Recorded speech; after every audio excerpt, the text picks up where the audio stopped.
It's 8:30. Good morning. I'm Ian Crouch with Hunter News. The Resources Minister is confident 2 coal-fired power stations, including one in the Hunter, will be built following a war of words with the Prime Minister. Matt Canavan believes there's support to expand the Vales Point power station at Lake Macquarie and conduct a feasibility study for a plant in North Queensland. He's told Macquarie Radio the projects must proceed. We've shut down coal-fired power stations without a plan to replace them. There's been no new ones built, basically no new reliable power built in more than a decade now, and we need to get back to investing in those types of power to bring prices down, because I know your listeners are struggling to pay their bills. 2 police cars have been damaged during a pursuit near Cessnock overnight. Officers began pursuing a speeding Chrysler PT Cruiser at Pelham just after 6 p.m, with the car ending up on a dirt track in dense bushland at Kurri Kurri. Police say the 17-year-old driver reversed, smashing into the police cars before speeding off. The car was later found dumped in Hebburn Street.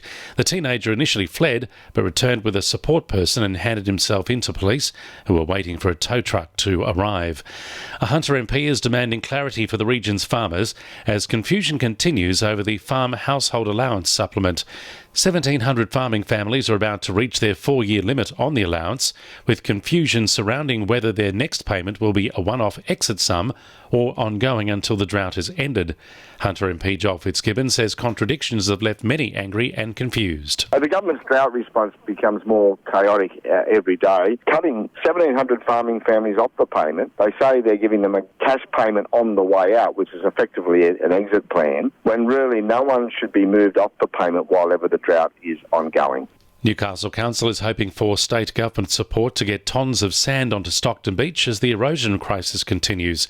Council wants to truck in 7,400 tonnes of sand to rebuild the beach in front of the Surf Life Saving Club. It's asking the government to foot the bill for half the cost.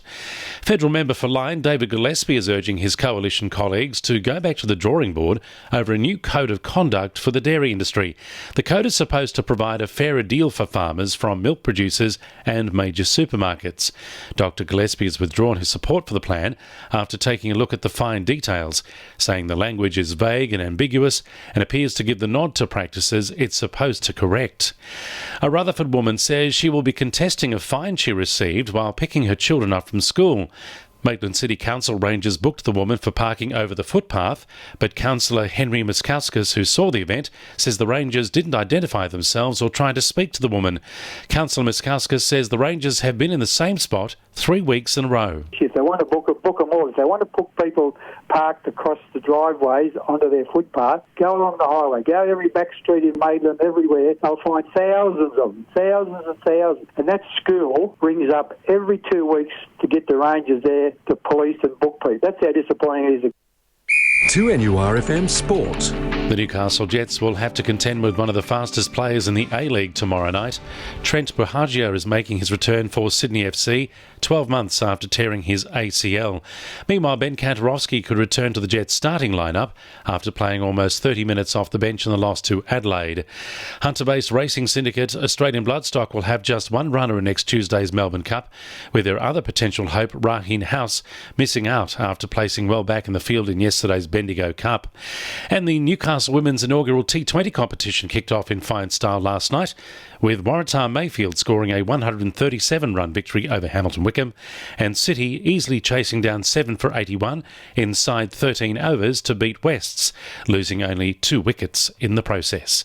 And the winning numbers in Wednesday Lotto are 43, 25, 44, 33, 7 and 15, and the supplementaries are 6 and 34. 2NURFM News Time, 26 to 9.